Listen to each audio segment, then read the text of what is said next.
does. And the reason I say it's a sea change is I know it's online. I know it's in literature. I know it's on mom post books on Facebook. I know it's on discussion boards. For the President of the United States and his health secretary in a cabinet meeting to say, well, of course, autism is artificially created. Yes. That's really the Rubicon that set a lot of people off, me included.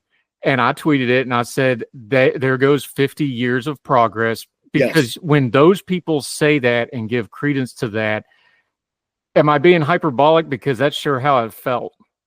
No, you are not being hyperbolic whatsoever.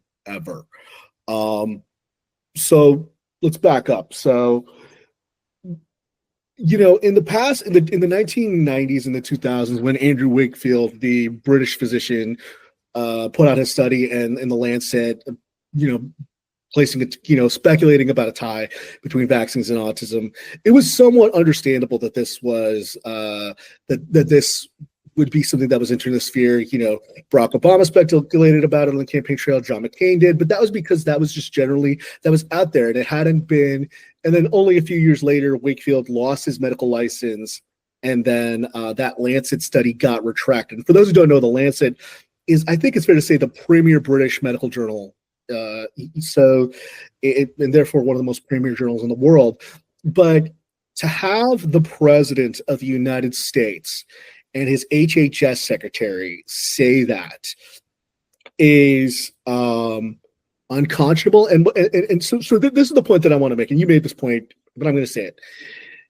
When parents get a diagnosis of autism, they should be able, when you go to the psychiatrist and, you've gone through the ringer, multiple evaluations, screenings, and everything, you should be able to trust that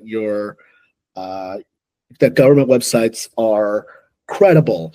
And what I think and now when they go on these websites or when they hear the President of the United States say it's artificially created, look, for better or for worse, we know that Donald Trump is a liar, but we should be able to trust our government with accurate health information.